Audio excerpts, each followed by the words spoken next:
It was like watching someone else play a video game badly. Ugh, brutal. It was Steven Spielberg. I know. Disappointing. Hey, guys, what you up to? Eli brought us barbecue. What? I want some. Oh, no, guys. Oh, ribs. Mine. Ow. Cecil, Tom bit me. He does that. Come sit over here. There's plenty. Mine. Dude, you got to try the gravy. It's like tangy. It is so good. Guys, did any of you read on the calendar what my essay is about this week? No. I was caught up at work, so. I can't anymore. No. Okay, well, you see, it's about... Oh, my God. I could drink this gravy. This is so good. You know what? Never mind. Yeah, so good. You're right, Heath. I like the corn. Unexpected, not unwelcome. Is that a peanut?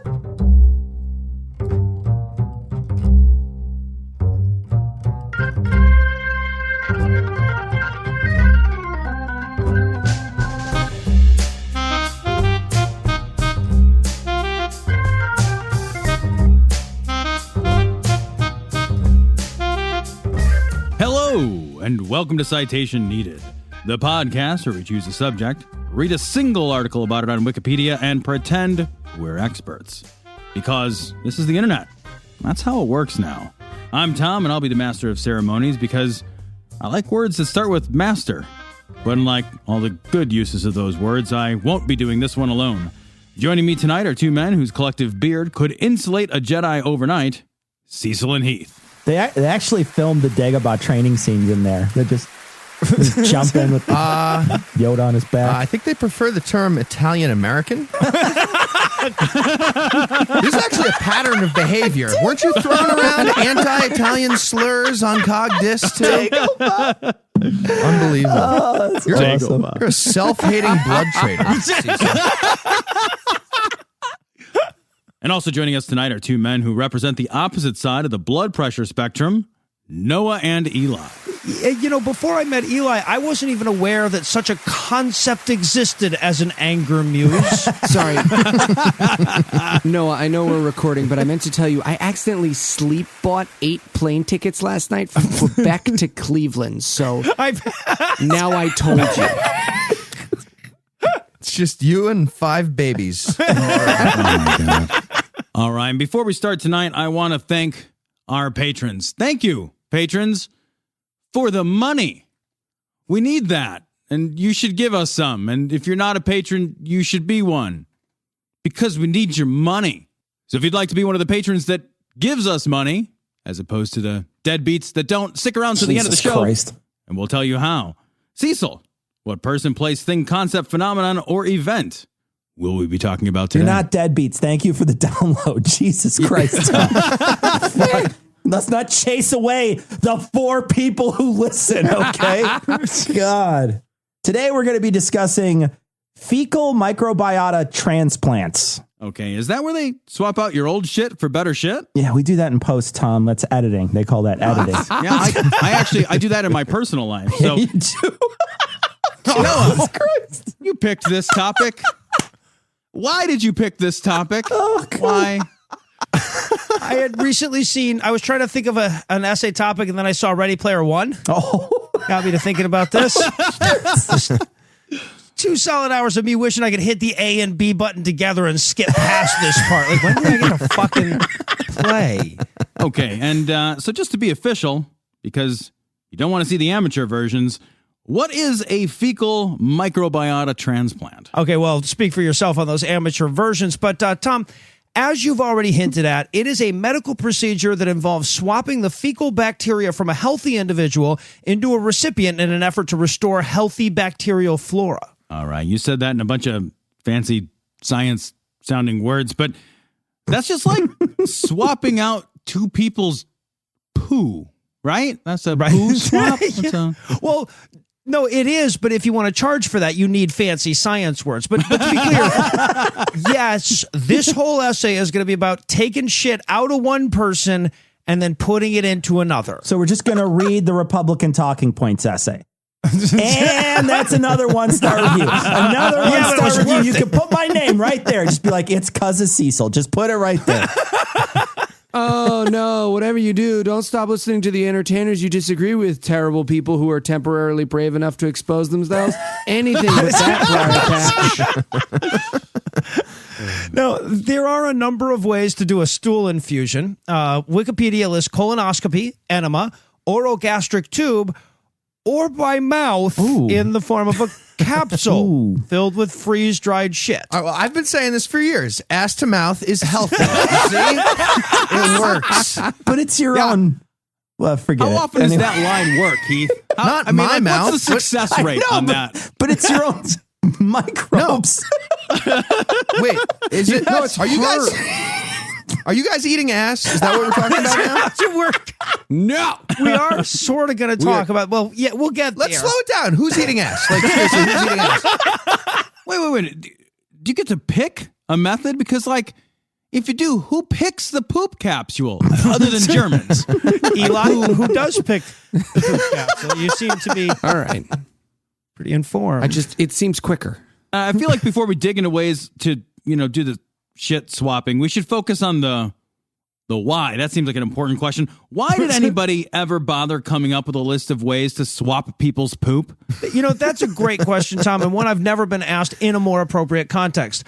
So it turns out that there are medical reasons for shit swapping.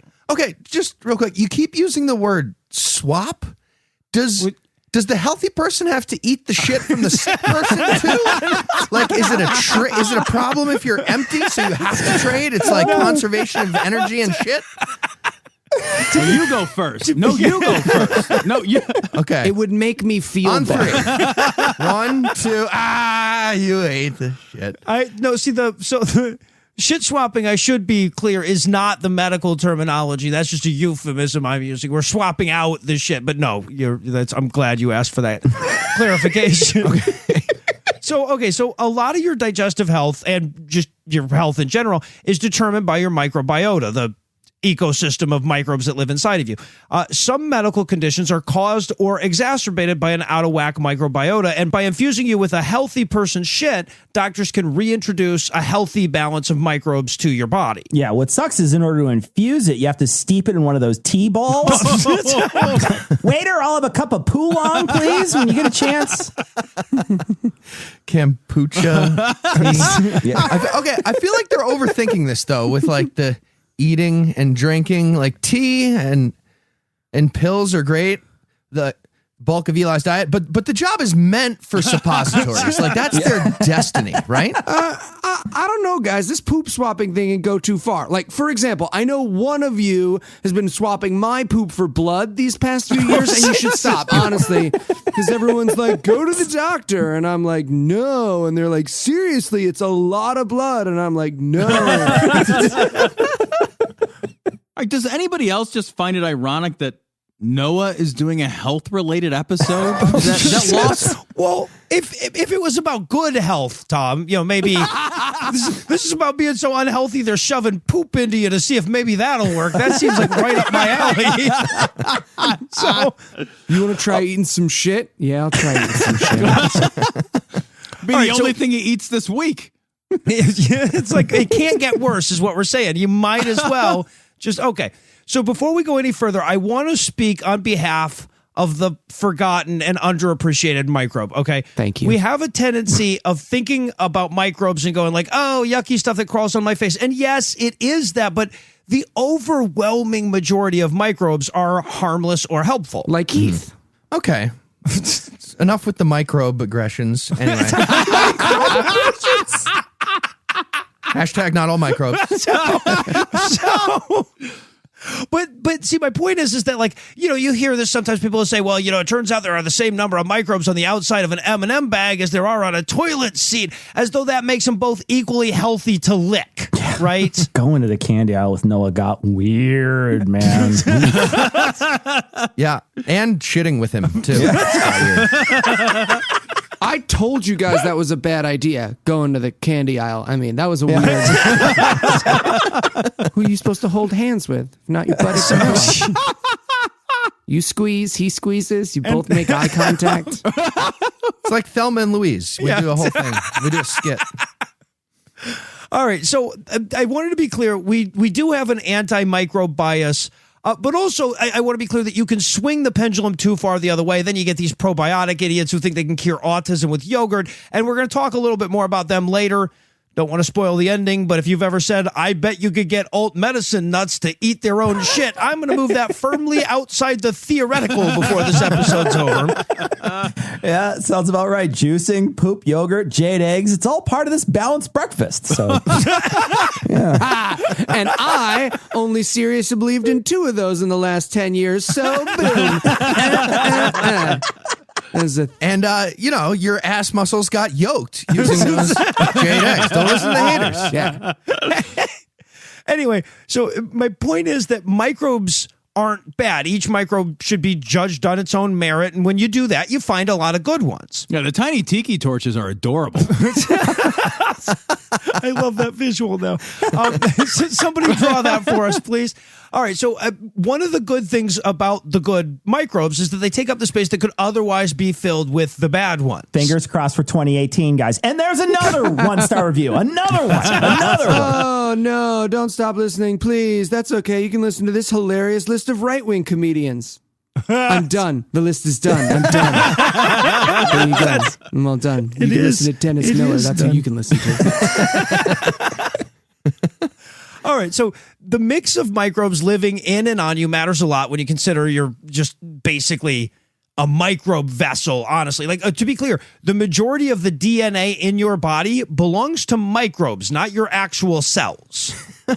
You're getting a shit swap. Like a doctor's running an ass tube from your ass to some other dude's ass. It's like, hey, is that GMO free, though? Yeah. This is why we need labeling of shit. Gross. So the point being, though, your intestines have 10 to the 14th power of microbes in them. Yeah, Avogadro's number 2. That's a smart fucking joke, goddammit. That's the smartest of all the poop jokes. I get it. About ideal gases. Fucking awesome. That's governed by the laws of ideal. We all get it. I get it. Avocado number 2. My point, though, is that your intestines have like an order of magnitude more cells in microbes than you have in your entire body. Okay, so just to be clear, because I feel like I already got the stuff wrong on this episode, 10 to the 14th power, that means you have 10 microbes with the power of a 14-year-old, right? Each? No.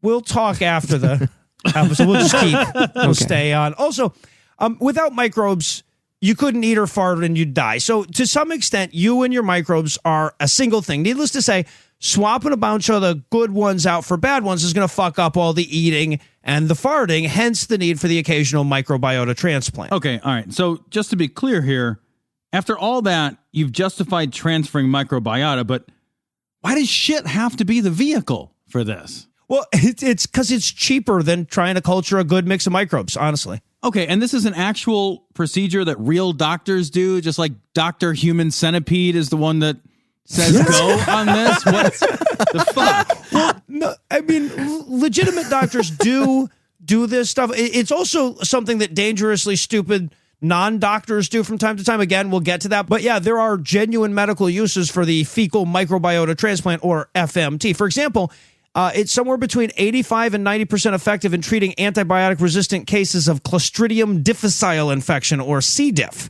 Now, I got to be honest, I didn't really know what C. diff was, so I looked it up, and one of the complications it listed for it was toxic megacolon. So that's some pretty serious shit. Sounds like some pretty serious shit. It's also the name of my speed metal band, by the way. We're playing this Friday at the Y. There is a 2-drink minimum, but it's pool water, so please come. Toxic megacolon. Put up a poster. No, toxic megacolon is one of the creatures Godzilla fought. He came from deep inside Uranus. You know what I meant. You can figure it out. Uranus. That would be such a good Godzilla. Now, it's worth noting that as antibiotic resistance, I'm totally going to do a fucking essay on Uranus now. But I should note that as antibiotic resistance becomes more and more of a problem, more doctors are turning to FMT as a first defense against CDIs due to lower costs, antibiotic overuse, and the fact that feeding people shit pills is always fun. They got a whiteboard in the back with a scoreboard. Mark up another one for me. What? That's bullshit. She had the flu. Come on, Dave. Can never be too careful. Put it on the board. Championship. Also, FMT has been shown to be effective against idiopathic colitis. There's some promising results that show it could be used to treat ulcerative colitis, although that's still speculative, and there are good reasons to think it might not work, but it is legit. Try this poo. Okay, that didn't help, but hey, you still ate poo, so we're going to call this one a win. I feel like there's at least some amount of that, yeah.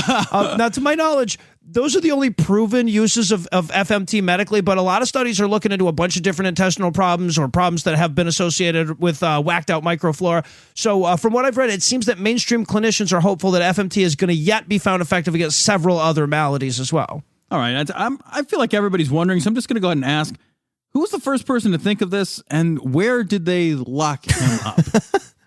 Well, a great question, but I'd say this person's way too useful to lock him up. This guy's amazing, right? It's like, okay, so I was thinking about this. Whatever you eat ends up in your shit, right? Okay, hear me out. Eat this other guy's shit right now. And it worked. Like, this guy should be selling Islam in Israel, like best salesman ever.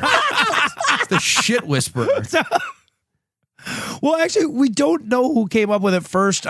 There are records that show FMT being used as far back as 1,700 years ago to treat things like food poisoning and severe diarrhea.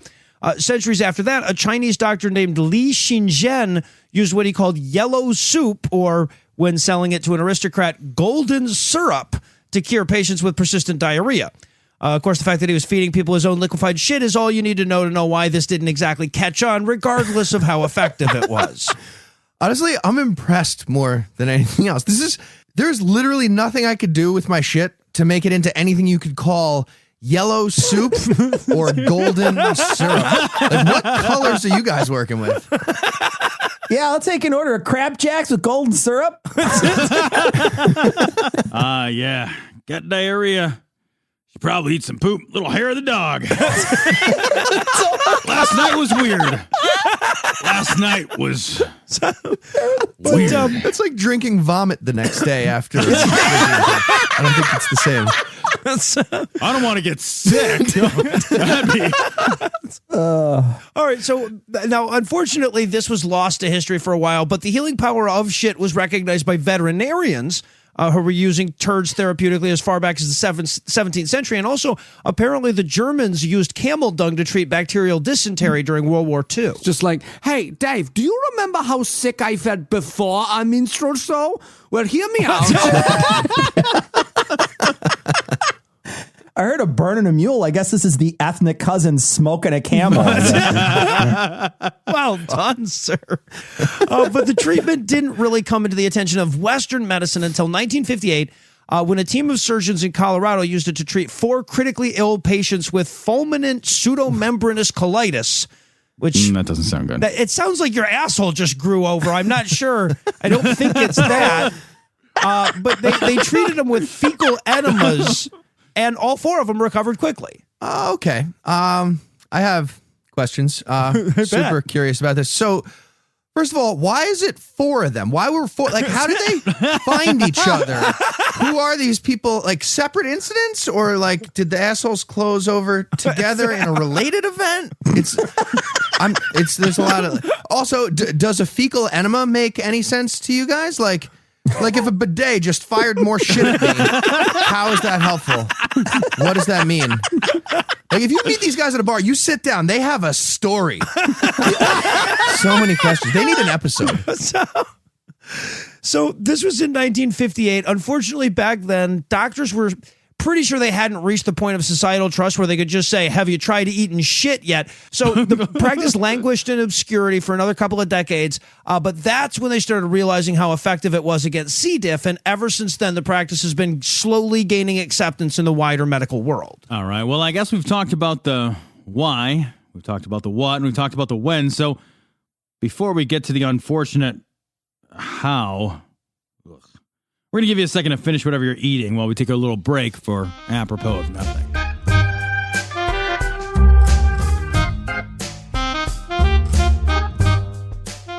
I say, Dr. Lee, ever since you gave me your golden syrup, I've been feeling in tip-top shape. Oh, glad to hear it. That's great. What? Why don't you have an Asian accent, Dr. Lee? Oh, because fuck Eli. That's why. Coward! Get out of the scene. You're not in it. Get out of the scene. You get out of the scene. You're not in it. Sorry about that. Anyway, Dr. Lee, me and the others from Cambridge just must know your secret. Oh, well, I don't know. I couldn't possibly reveal. No, Dr. Lee, you must. The future of medicine would be ever so furthered by your contributions. Yeah, I just don't think that it's a good idea for. And we'd be willing to compensate you £1,000. £1,000, huh? That's quite a bit of wonton soup, eh? Okay, racist. All right, well, I'm going to tell you, but definitely money first. Smashing. You're going to be mad. Maybe sit down.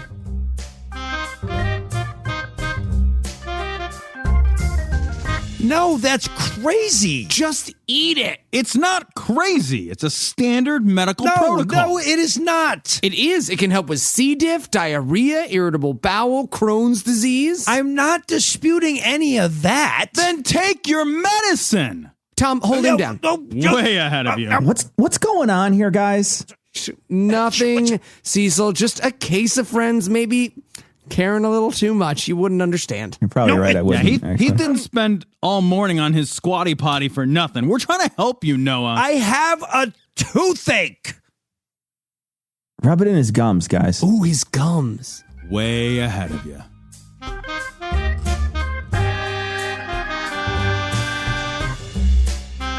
And we're back. When we last left off, we were all playing along with the idea that eating shit can help your intestinal problems in the hopes that Eli would think we were serious. Or at least that's what I'm assuming about all this. Keep going, Noah. He's almost there, buddy. Now I kind of wish that's what we were doing, but no, this is not the April Fool's episode anymore. This is actually all real stuff. Okay, well, joke's on you. I've been eating the shit of other people for years, and it always makes them sick, so ha! Also, fun fact, if I could eat a single meal without feeling like I'd been stabbed by Hercules, I would eat the shit right out of your assholes and suck it down with a straw. Big old bowl. Well, that's far too much information. Noah, you were just about to tell us how people go about infusing new shit into unhealthy people. So let's save Eli. I don't think I can do this without too much information, Tom. Just warning you. All right, so the first thing you're going to need, obviously, is some good shit, right? No point in infusing Eli's gut biota with Cecil's turds, right? So you need a good donor. Now, if you're listening at home, you're thinking about monetizing your own shit, I should say the donor selection process is pretty rigorous. Donors have to be tested for a wide variety of bacterial and parasitic infections if they want their shit to pass muster. Question, really? Do you still get cookies after you donate? And if so, where do you get them? I just really want to see this rigorous selection process for... You're saying there's shit applicants and they would have to select. Yes, right. Like I'm picturing like a dog show scenario. It's like a British guy in a bow tie. He's walking shit through an obstacle course. He's like checking its teeth and its balls and for heat and steam. And then like a montage of shit trying on outfits and spinning around. No. I should pause here to emphasize the incredible success doctors have had at this point in not infecting the recipients with weird new diseases. Because like I would think most people see this and they're like, all right, you're intentionally putting shit into me. My only hope is whatever weird disease that gives me kills the old one. But in more than 370 published reports, there has yet to be a reported infection of transmission using clinical FMT.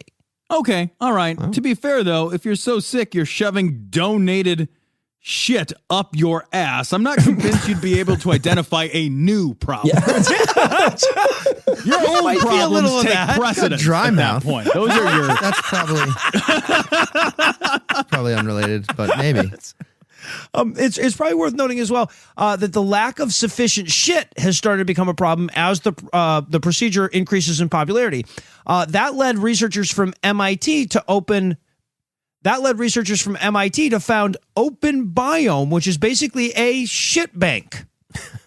It provides clinicians with frozen ready to administer stool samples. And if Heath ever gets a job there, he would starve to death because he would never stop thinking of good puns. Yeah. Well, now I just want to hang out in the shitting version of the masturbation room. Yeah, they clearly have like a sperm bank for shitting. That's the best. Like, you think they have shit porn? Like, thematically? Does it make sense? Or I'm guessing a fancy coffee bar. Yeah. Well, for sure. Doesn't matter. Already applied. Someone there's like doing lines of Metamucil off a mirror using a tightly rolled up piece of toilet paper, just like. Of course, use the tube. Right. No, obviously. There you go. Both nostrils, same time. So if you don't trust Nostril, the good, yeah. So if you don't trust the good people at MIT to decide what is and isn't good enough to go into your ass, you can trust with this particular question does seem key to success. Just throwing that out there. It's important. But you can also apparently be your own stool donor. Starting in 2009, a few clinics offered their patients a chance to deposit a healthy fecal sample just in case they get C. diff in the future. Because eating shit's less gross if it's your own, I guess. The idea here is that you can basically hit the reset button on your microbiome anytime you want. See? This is crazy. I shat in jars as a kid all the time. My mom was like, you have to stop. Go to a doctor. Why is it blood? Blah, blah, blah. Turns out I was a medical practitioner. Okay, Noah, we all know that sometimes your own shit just won't cut it, but sticking random shit in your ass is a bad idea too. So how do I find out which shit is right for me? All right, well, step one, you go find a good donor that isn't carrying around any weird diseases.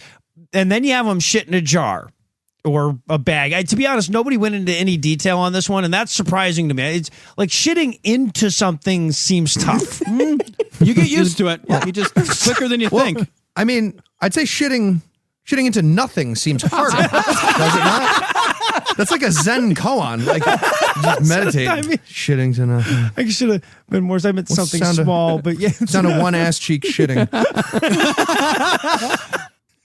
So anyway, so the wiki just skips straight from donor to having the stool specimen. So unfortunately, I have to do the same. Okay, Patreon reward. I will shit in a jar and send it to you. It's not a reward. I know about this. I actually know how they do this, Noah. You poop like normal, but a lab tech follows you around with a jewel bag wrapped like a glove around their hand. He's all cold. Yeah. He like keeps faking him out, just like walking around in a circle sniffing. No, moving on. No, just checking that area. How many times do you have to pee? Jeez.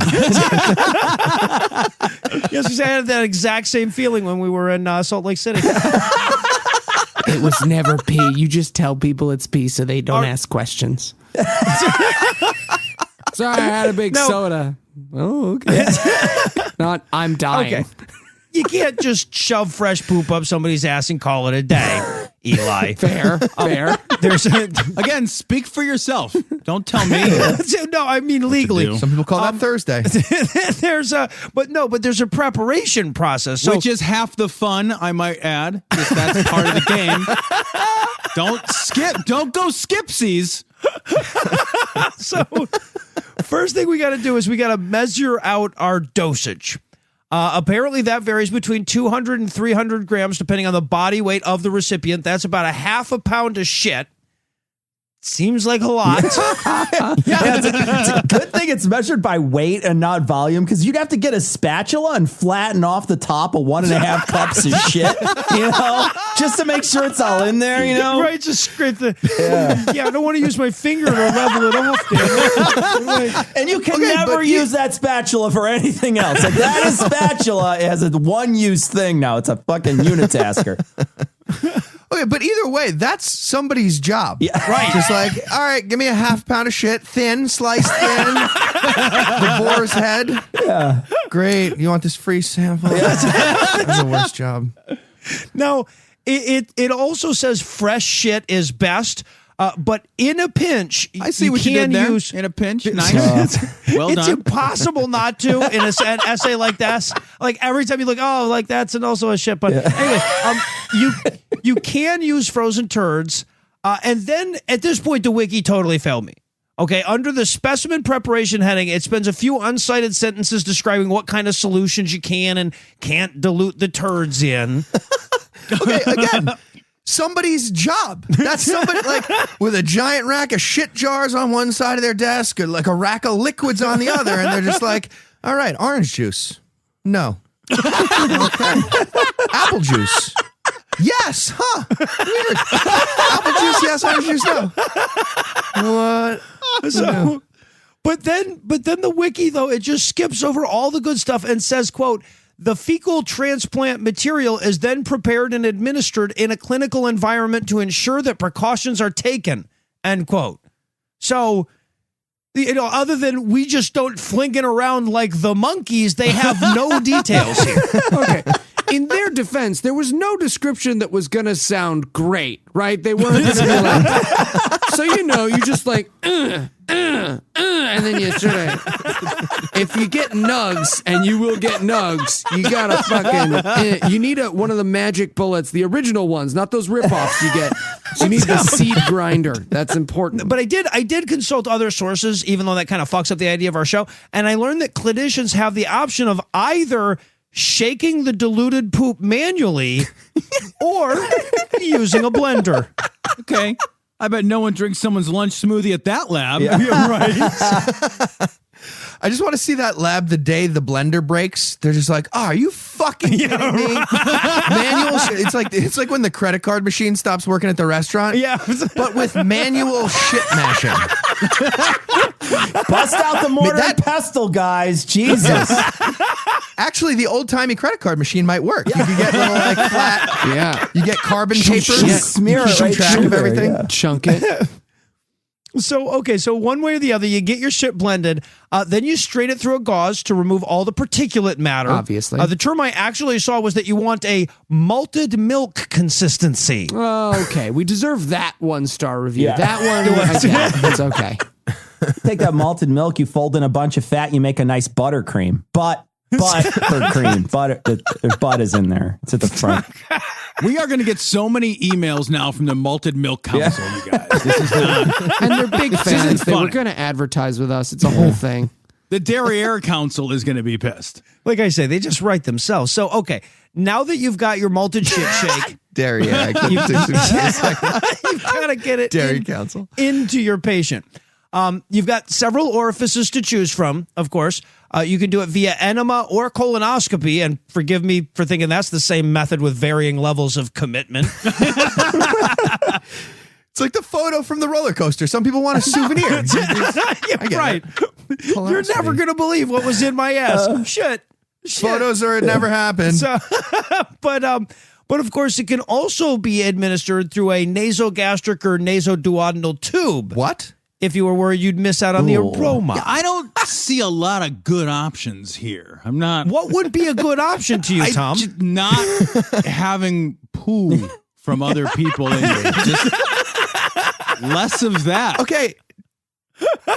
Did you say nasogastric? Yeah. Like nose tube?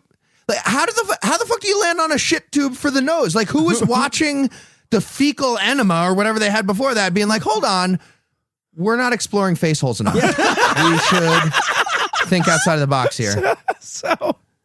Well, of course, now there is one other face hole that could be used for administration, and I kind of hope the preparation method is different on this one. I couldn't find anything definitive, but FMT can also be administered orally through a capsule full of poop.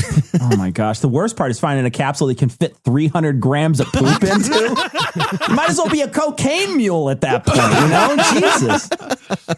Now, up to this point, I'll admit that this whole episode has been decidedly pro shit eating. So in the interest of fairness, I should point out that there are also a few downsides to consuming human feces. The extent of the microbiome's effect on your overall health isn't known exactly, and wherever there's an open question in medical science, there's some unscrupulous assholes exaggerating the fuck out of it to make money. For example, the microbiome of an overweight person is very different than that of a underweight person or a healthier person. That might lead you to believe that an FMT from a thin person could help a fat person lose weight. Okay, sure, fine, but the heart of a thin person is different than the heart of an overweight person. Right. Which is why I eat skinny people hearts to stay in shape. It's actually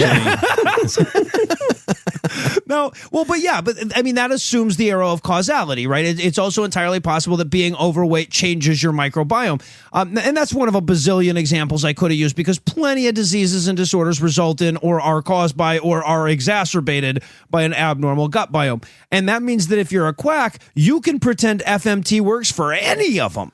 Okay, well, I think we should also be exploring if thin people can achieve their fatness goals by eating fat persons. Because it's judgy. I mean, lots of cultures, fat is the better one, and I feel like you didn't mention anything like that. No, there's a shocking lack of research going in that direction. Just a bunch of Hawaiians hanging around the bathrooms at ReasonCon. Fucking jackpot.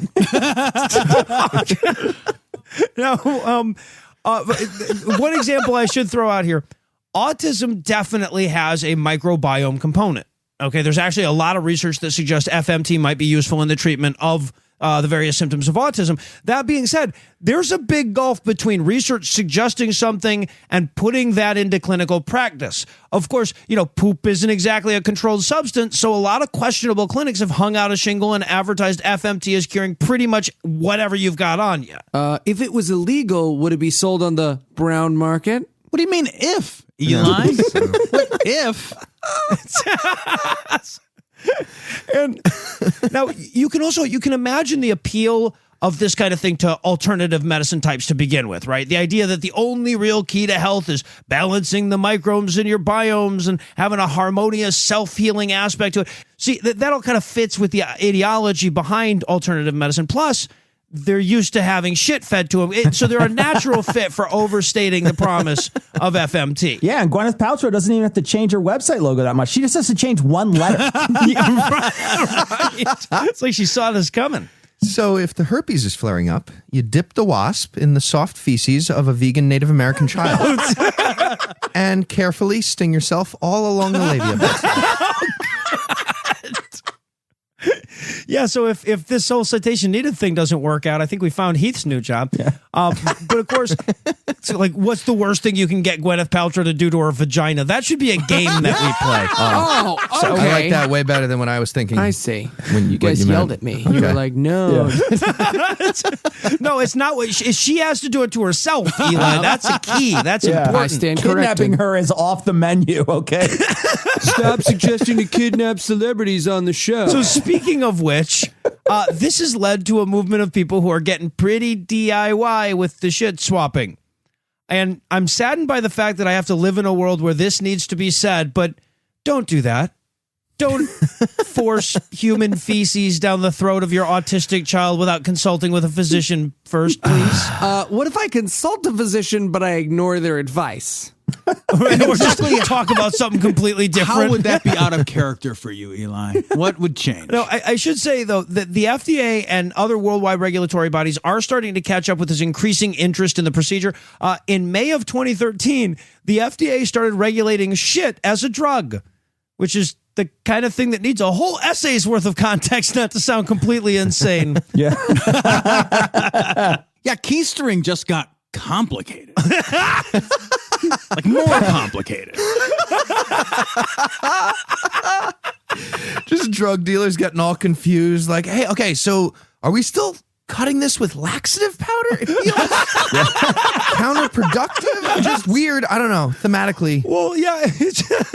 As you can imagine, this leads to a lot of really weird regulatory language where the storage of drugs has to carve out very specific exemptions. But in the FDA's defense, we can't have a completely unregulated shit market.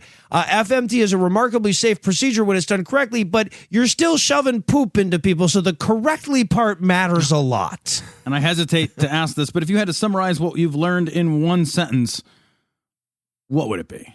If Eli eats enough turds, he'll be healthy. I knew it. I knew it. I'm in. And are you ready to face a few questions from our panel?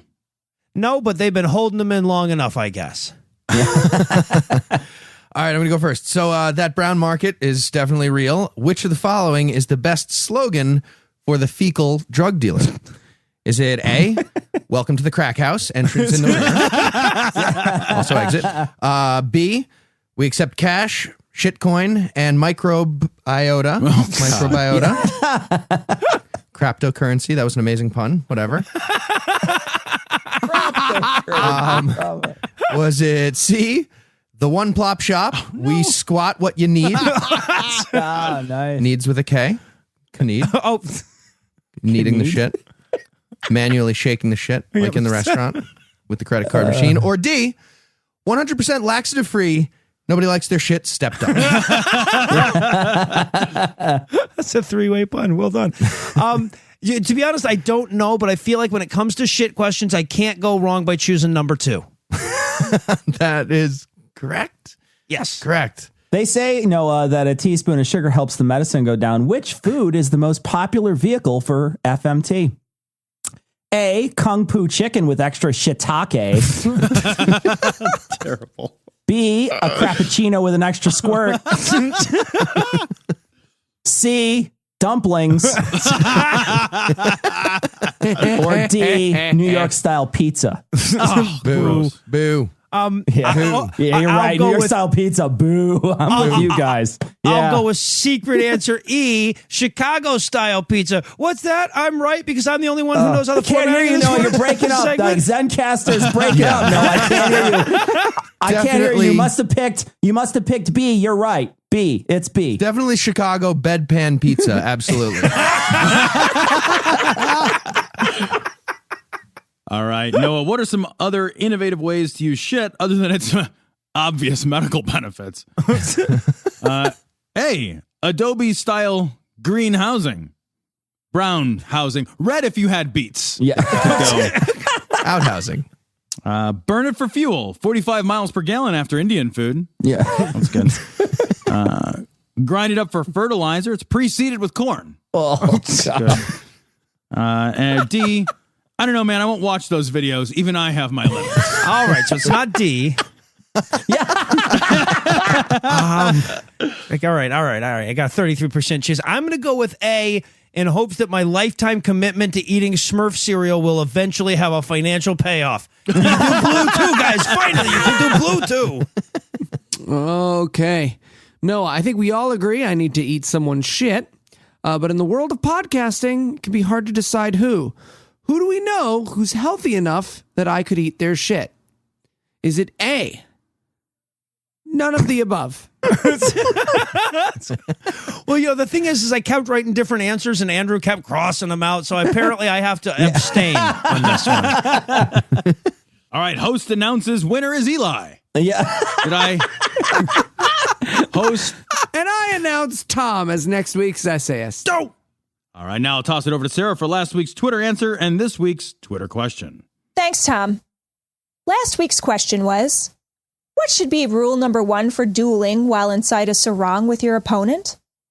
The answer comes from Angry Science Guy on Twitter with this. After the second or third blow, the first party may beg their pardon for ejaculating on the other party. This is to one higher degree if the person ejaculated upon is a lady in the care of a gentleman. This week's question is, if you were starting an FMT clinic, what would be your slogan? Just retweet or Facebook share this episode with your answer for a chance to be next week's winner. Back to you, Tom. All right. Well, for Cecil, Eli, Heath, and Noah, I'm Tom. Thanking you for hanging out with us today. We'll be back next week, and by then I'll be an expert on something else. Between now and then, you can hear more from Noah, Heath, and Eli on The Scathing Atheist, God Awful Movies, and Citation Needed. You can hear more from Cecil and me on Cognitive Dissonance. And Eli has a blog that nobody cares about. If you'd like to help keep this show going, you can make a per-episode donation to patreon.com/citationpod or leave us a 5-star review everywhere you can. And if you'd like to get in touch with us, check out past episodes, connect with us on social media, or check the show notes, be sure to check out citationpod.com. Everybody go out and have a nice, delicious... No, don't eat ever again. We're all done eating. Yeah. Forever. This is our weight loss episode, guys. Well done. Well done. Jenny Craig would be proud.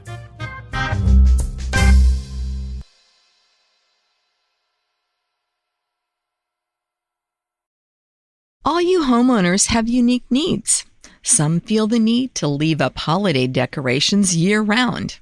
Others have the need to use their garage as practice space for their new metal band. And because each homeowner has unique needs, Geico helps you get the right coverage for your home and what's in it.